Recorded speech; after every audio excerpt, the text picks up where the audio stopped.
Hello, my name is Jesse Waters, and today I'm going to be playing Fate of the World for LMC 4725's game design.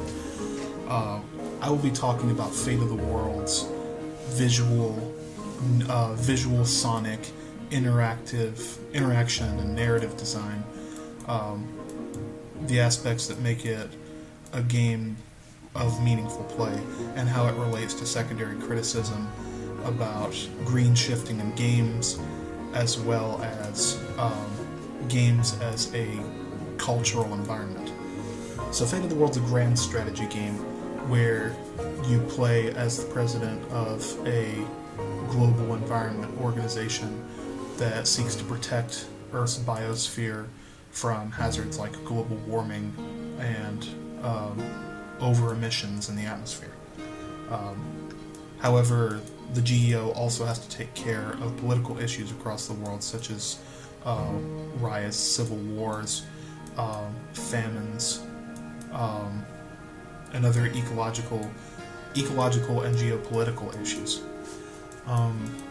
Right from the get-go, visually speaking, the way the heads-up display is set up reminds me a lot of Paradox grand strategy games like Victoria 2, Hearts of Iron 4, and Stellaris.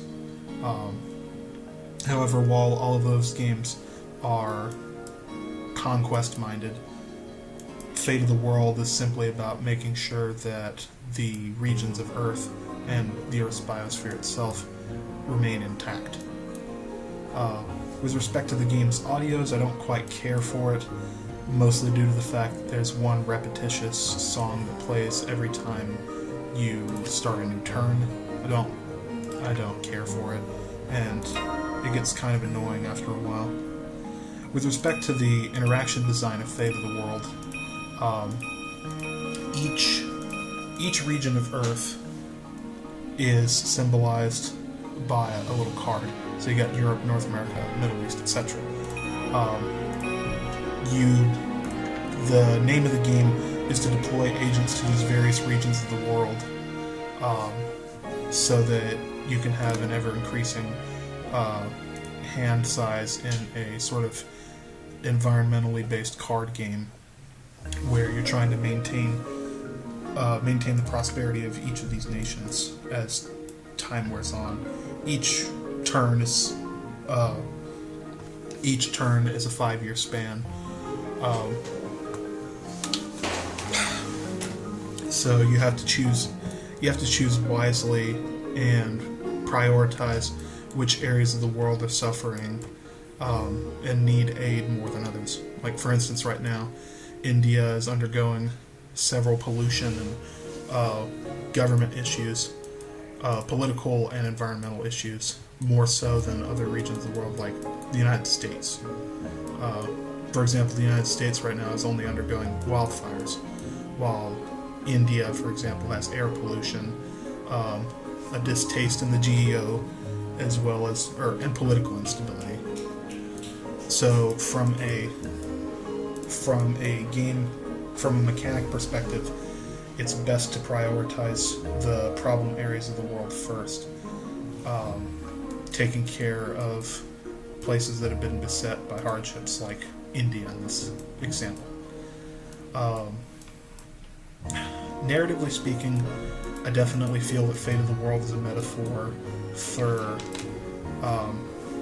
certain bureaus of the United Nations, like the World Health Organization and other offices of the UN that are trying to make the environment a better place one step at a time.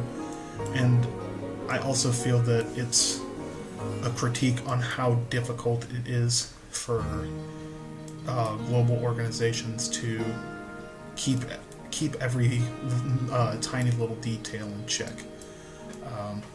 I would definitely consider Fate of the World one of the more difficult games I've played, due to the fact that the little environmental card game system requires a lot of forethought and planning to make sure that you complete your mission objective. I played 4 or 5 games so far, and I've only succeeded in the tutorial, which I guess would be a testament to how difficult it is to organize worldwide environmental protection.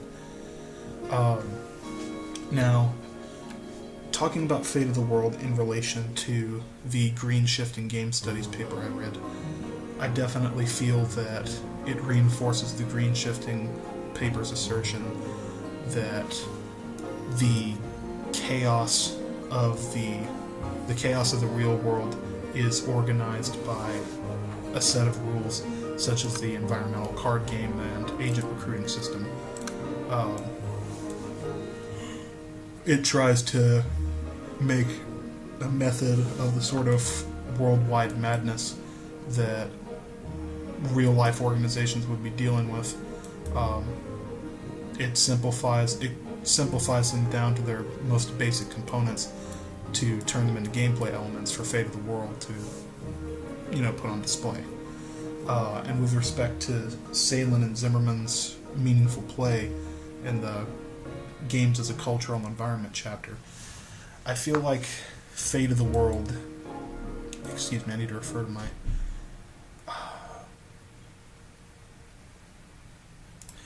I remember now.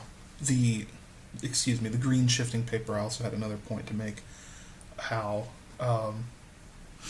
sort of like in nature, Earth's biosphere is in constant flux, with global temperature changes, the air we breathe, the water we drink, everything is constantly changing all the time, and no matter how hard we as people try to preserve the biosphere, we can't really truly reach a state of equilibrium, like pure equilibrium and balance. So to apply that to Fate of the World, basically it just becomes a task of managing what you can with the resources you have. You're not going to be able to fix every problem in the world, so all you can do is take care of the ones that are causing the most issues. And I think that's all I can say about Fate of the World. So thank you, and you have a good night.